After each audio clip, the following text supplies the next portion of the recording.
Okay, so this assignment 7.2 is asking you to do some brainstorming and listing from the research that you've done so far on your topic for this project, and also start to plan for your rough draft, because the peer review is due this coming week, and we'll take a look at that in a minute.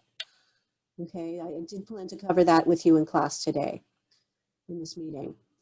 All right, but everything in blue, okay, is stuff that you're being asked to submit to this assignment.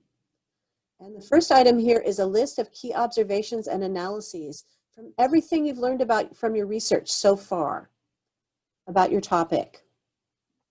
Okay, everything you've learned about the news media and news framing so far. Okay, what are your initial observations and analyses? What do you think so far about the job that the news media is doing?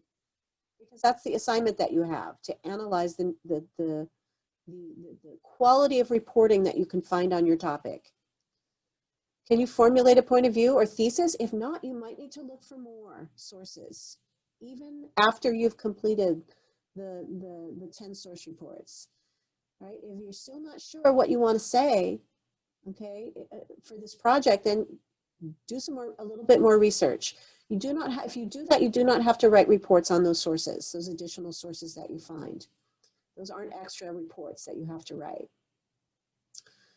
Okay, and then the next thing you need to do and submit to this assignment is one of these worksheets.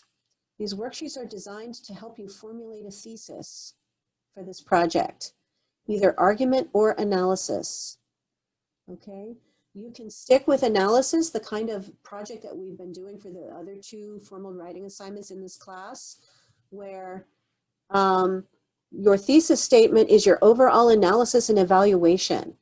Okay, for visual rhetoric, that was your overall analysis of the image, the argument that it was making, and your evaluation about whether or not it had been successful, okay, in persuading its target audience.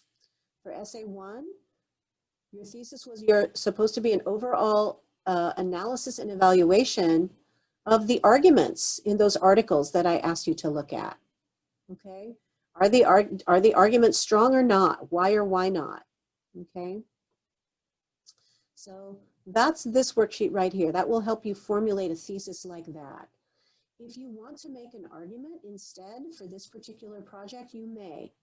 An argument about the problem, okay, of news framing and the,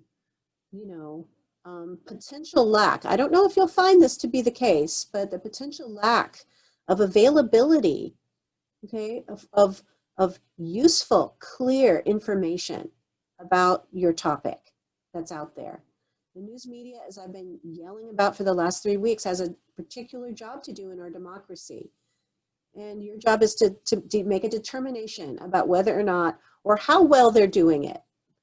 Okay, because there's plenty of evidence that it's problematic.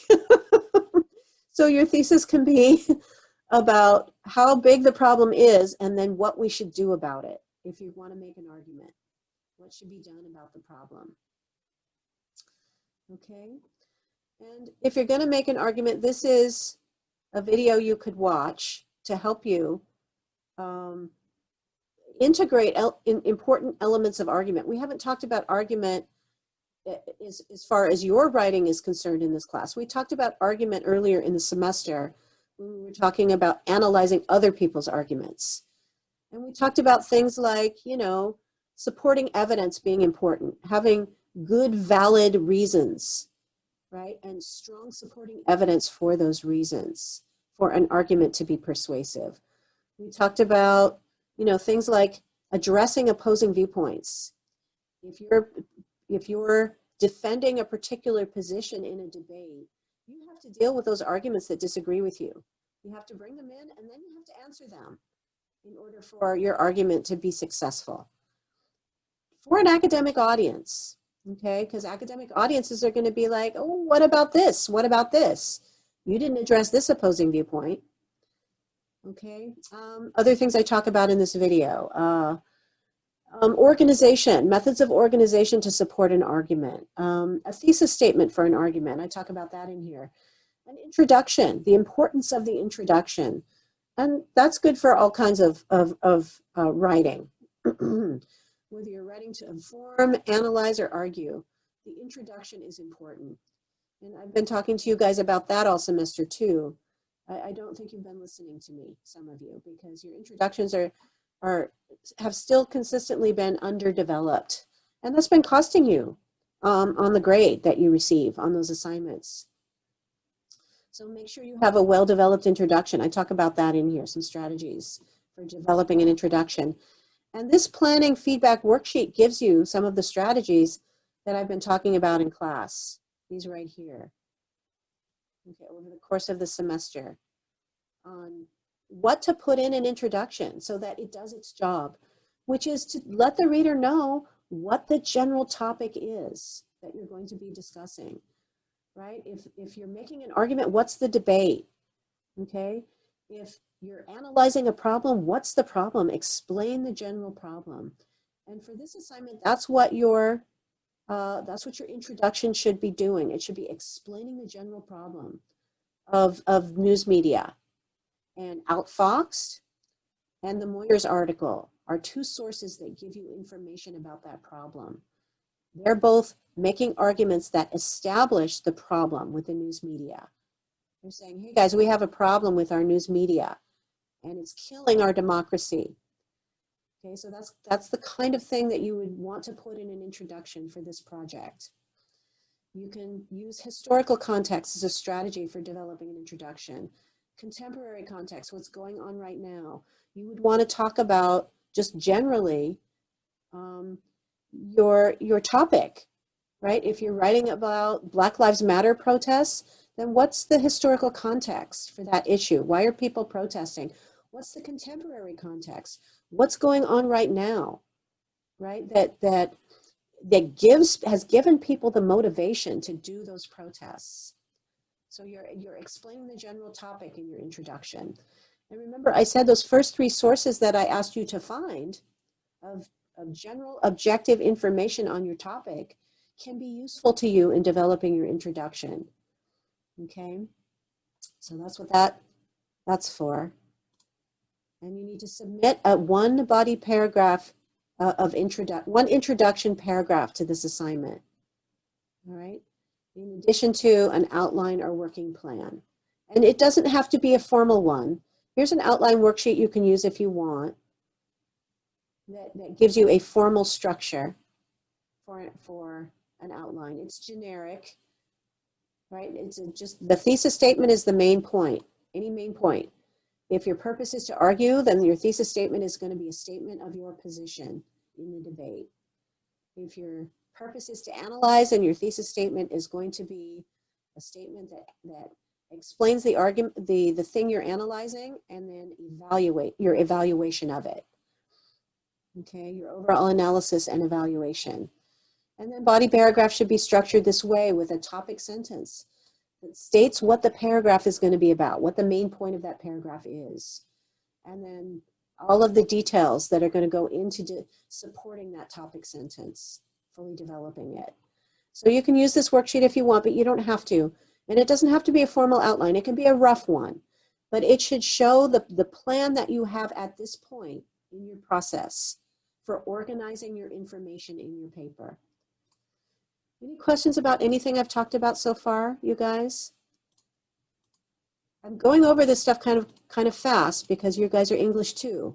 And I figure most of this is review, if not all of it for you. For the assignment 7.2, when's that going to be officially due? Because I know it was supposed to be due yesterday, but you just put it out. When's like the cutoff for it? Yeah, it doesn't have a closing deadline. It's open.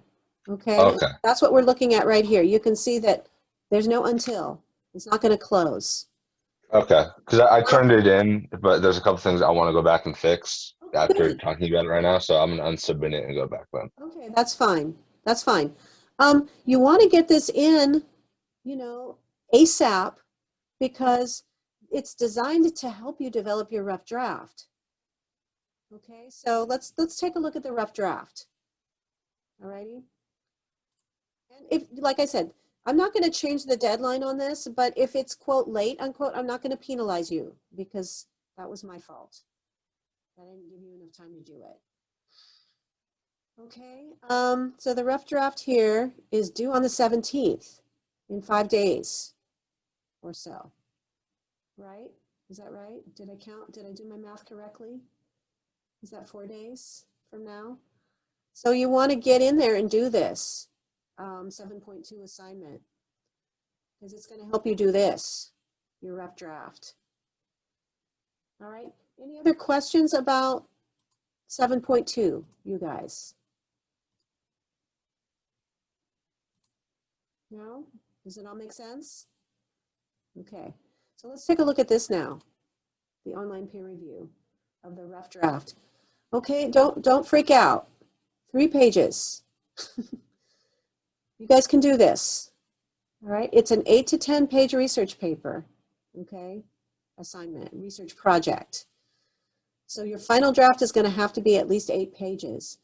But I figure if you have at least 3 pages and you've thought it through and you know where you're going, that will be sufficient for your peers to give you feedback on your development in progress.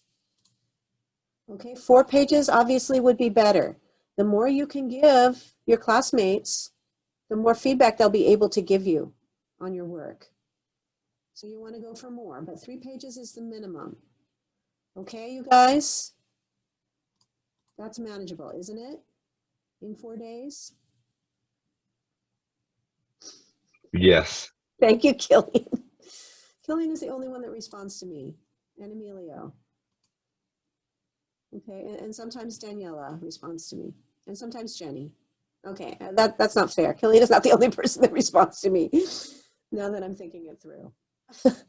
All right, and this is the peer review assignment that you're used to. You guys are familiar with this process now.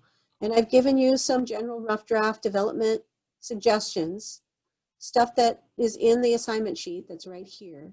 So if you haven't already, you can take a look at this assignment sheet. Okay. And I don't know if I went through the assignment sheet with you last week. Did I, you guys? I don't remember. As I've said before, I think to you guys, I'm not sleeping very well these days for lots of reasons. All right, so my brain is a little bit fried. It's not working the way it should. Did you guys know that sleep deprivation is worse than alcohol for your brain? Did you guys know that? That if you drive, That's sleep good to deprived. know. Pardon me? It's good to know. Why? So that So you can when I drink get more? stopped, yeah, so when I get stopped, I'm like, you know why I pulled you over? I'm not tired, so no.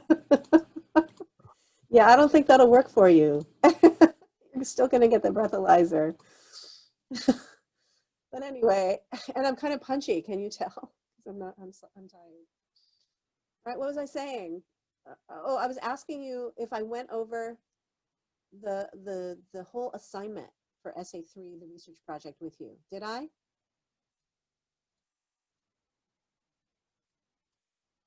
Nobody remembers?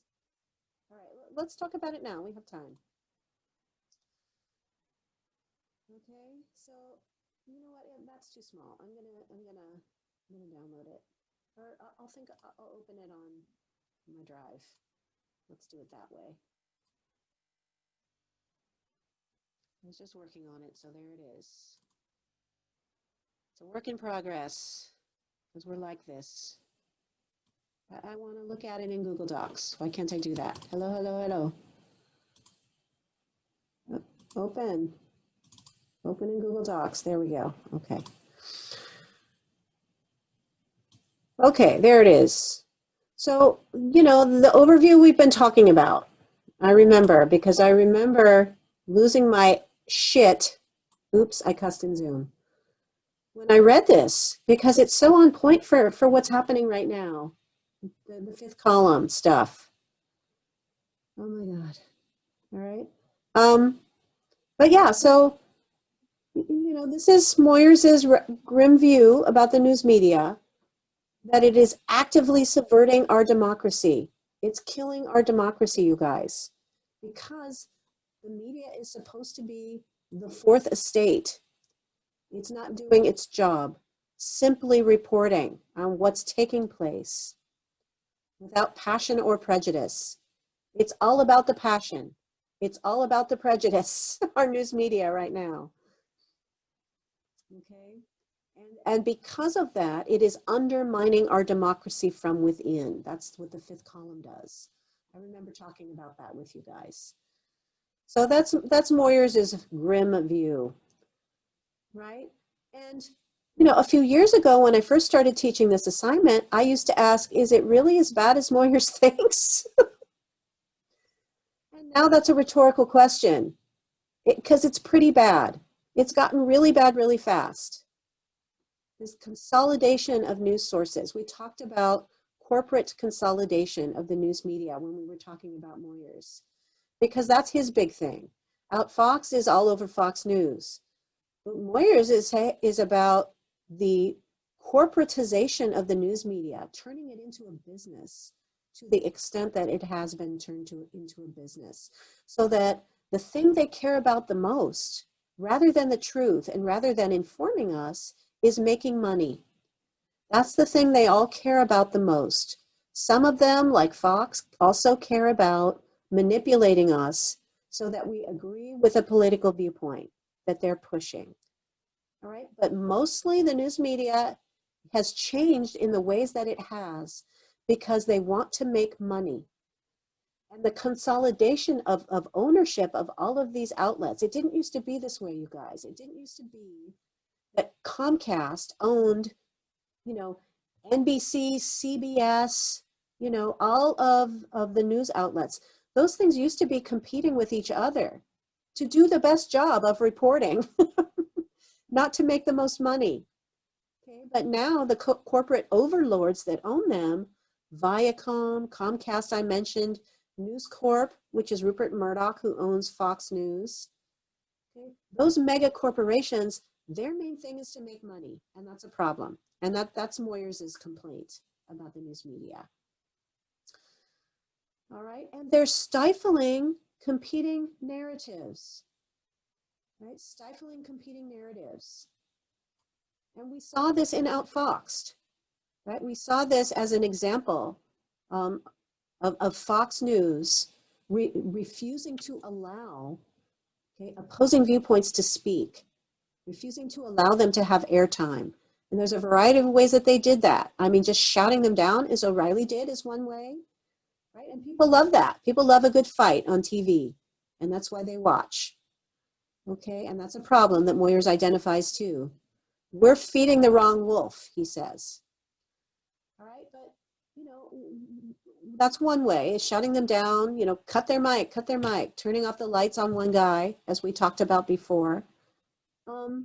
And then the other way they do it is they just don't invite those people on their programs to give their viewpoints. Any viewpoints that they don't agree with, right, are sidelined or excluded entirely from the discourse on the network. Is that making sense so far, you guys? Give me a thumbs up Yes. if you're listening to me. Thank you, Killian. The rest of you, are you listening to me? And am I making sense to you? You can type Yes. it. Thank you for responding by speaking. You can also chat at me if you don't want to speak. Thank you for the thumbs up, Marcella and Pedro. I appreciate that. That lets me know you're still out there and I'm not just talking to myself, which I have started doing. Started ranting to myself. Okay. Anyway, back to what were we talking about? Oh, stifling competing narratives. Okay, that's why I highlight things so I can remember what I was talking about. Okay, and so there's lots of ways that they do that, and it's a problem. Okay, remember what we were saying about social media and filter bubbles? Okay, TV news is preaching to the choir more than ever now. It didn't used to do that. It used to just give us facts and then depend on us to process those facts and make sense of them. Okay, but now they're telling us what to think about the things that are happening. Okay, and people just watch the news that they already agree with, you guys, right? People who watch Fox News don't watch CNN or, NBC or or NPR. They don't listen to NPR, right? They just watch Fox, and that's a problem.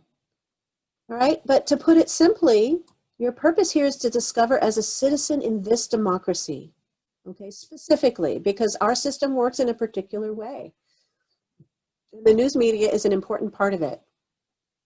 To what extent you can find clear, objective, useful information on an important topic and learn what you need to know from the media to make your own good judgments about how to exercise your power. All right, and as I think that I've ranted at you before, you guys, and I hope you believe me, we all have it.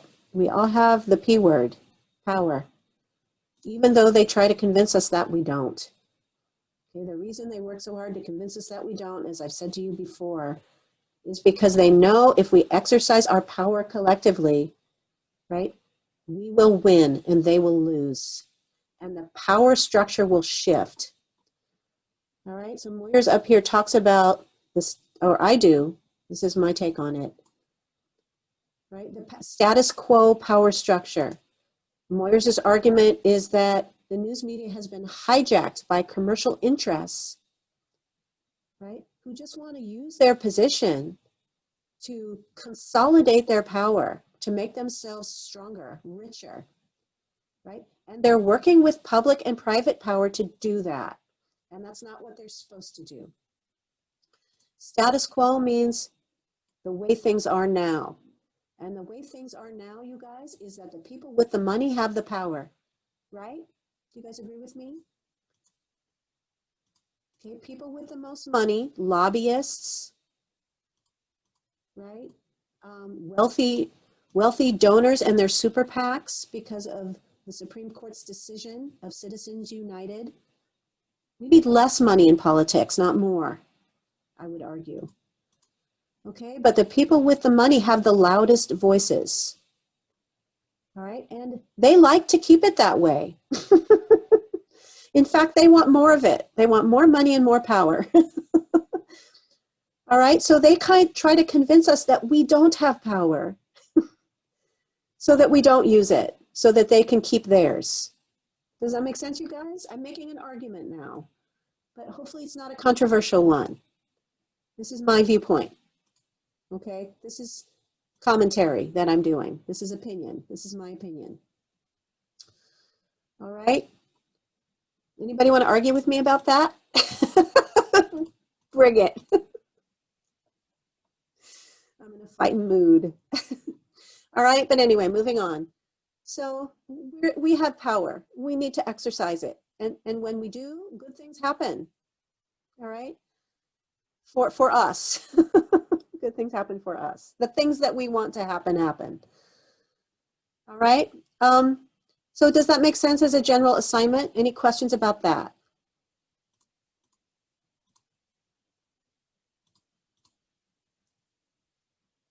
All right, I'm going to take your non-response as a no, that you have no further questions. All right, and then you got to consult 10 sources that we've been discussing, write an 8 to 10 page research paper on this topic. We did all of this already. Okay, so that's the general assignment. All right, and this explains how to go about doing your framing analysis, what a framing analysis is, what a frame is, right? And what a framing analysis is, and what things to look for when you're looking for framing strategies in the news media, the level of attention, what facts are presented and inferences drawn, when opinions are expressed, how are they expressed, right? Is the news person giving his or her opinions, either overtly or subtly by using phrases like some people say, right? Or is the news person remaining objective and letting, okay, other people with their valid viewpoints come and give them so that we in the audience can make up our minds about which viewpoint to agree with. Assumptions made about the audience, viewpoints presented, fallacies that we've talked about before, okay? How much coverage do news stories about natural disasters, violent events, and what framing devices do they use? And when I say framing devices, I'm talking about all of these different things. The key words, the stock phrases, stereotypes, headlines, photo. And if you think about Outfoxed and the video clips that are included in that documentary of Fox News programming, just think about how it looks. You know, all of the stuff that's going on on the screen when you're watching those clips, right? All of the banners, all of the graphics, all of the sounds that they talk about, those are framing strategies, right? And they're designed to draw your attention, right? Even a news story that isn't biased, right? That is trying to remain objective, they still want to grab your attention. So they try to do that with their headlines, right? They try to do that with pictures that they include along with the story if it's a printed story, if it's words instead of a video. All right, these are all framing strategies that are used to, you know, get people interested and maybe sensationalize, maybe over sensationalize the story, maybe push a political viewpoint. Okay. Let's see. And this is the stuff that I was looking at with you in the assignment, the online peer review assignment, this information right here. Okay, your introduction should explain the general topic, right? And the thing that you're doing here, you're doing a framing analysis, explain that, explain why. So the general topic is two things. It's the story that you picked, right? And it's the issue of news media framing and the quality of reporting that is available from the news media. So both of those things are the topic that you need to explain generally in your intro. And then this explains the thesis, which I've already talked about. Body paragraph should present your analyses of the 5 news reports that you found. You don't need to deal with them equally. Okay, you can deal with them, you know, you can spend more time on several and less time on a couple, but you need to at least mention all 5. Does that make sense, you guys? Did everybody get that requirement? I explained this in the assignment sheet too, but I just want to make sure everybody heard that. You need to at least mention all 5 of the specific reports that you found on your story. Give me a thumbs up if you understand what I just said, please.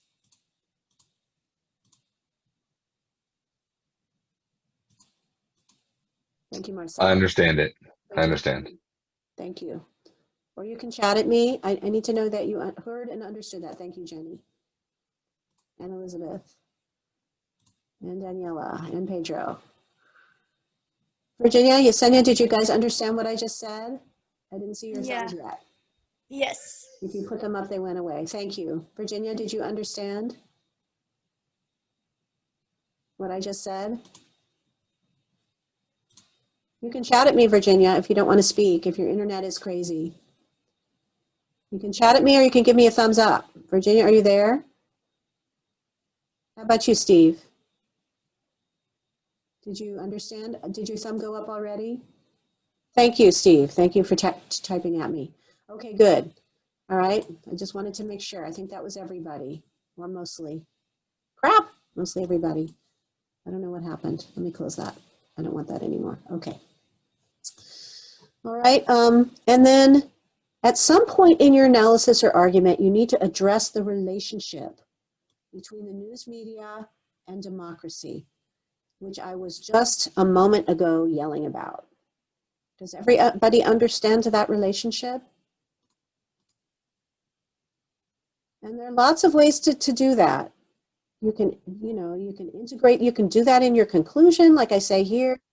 You can mention it at various spots in your analysis or your argument. Okay, but at some point you need to address this issue of the news media and democracy.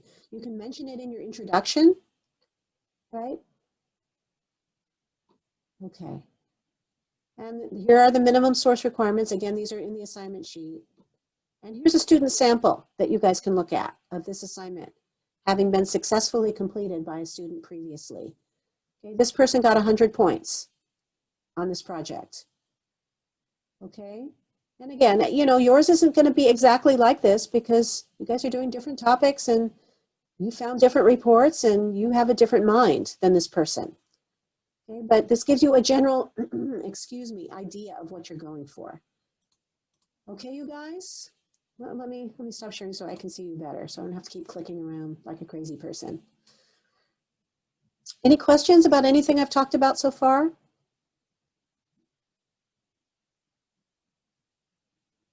No? Okay. Let me check my agenda here for a minute. Let me minimize you. Oh, I can't minimize when I'm recording. Okay. Let me share my screen with you again then so I can see it. And check my agenda up here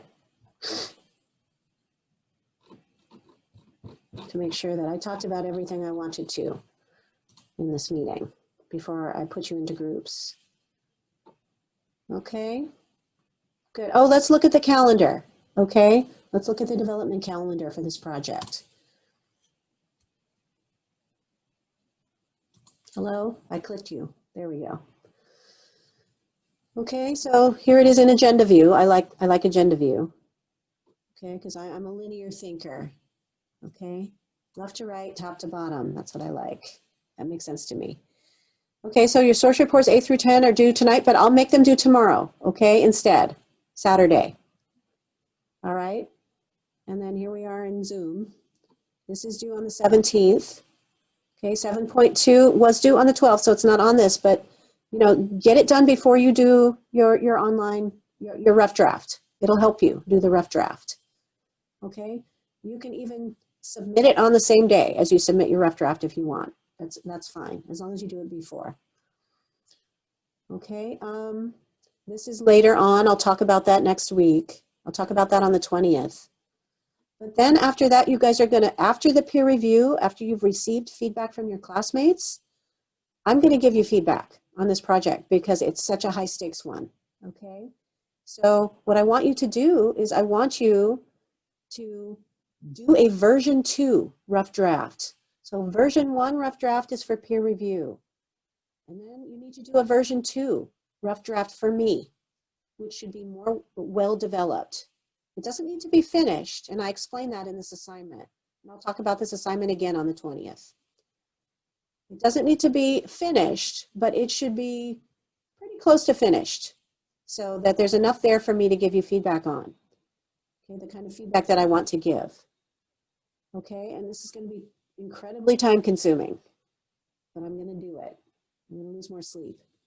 All right, and then this is an MLA documentation review. It's going to be a video because this is Thanksgiving week. So I'm not going to make you do any work during Thanksgiving week. But there's nothing to submit here. Okay, but you should be working on finalizing this project, okay, over Thanksgiving week. All right, I don't know about you, but I'm not going anywhere because I don't want to kill my parents, you know, or my sister who has lung issues. I don't want to kill her. And we don't know if people are sick, you guys. That's one of the problems with the way this administration has handled the coronavirus, with the lack of available testing. People are asymptomatic, but they're infectious. They can kill others. All right. And then the last week of the semester, we're going to do final exam prep, and I'll talk about that much later. But that's the trajectory for the development of this project, and I wanted to look at that with you and look a little bit ahead. Oops, I don't know why I did that. Okay, so let me stop sharing with you now and bust you guys into groups.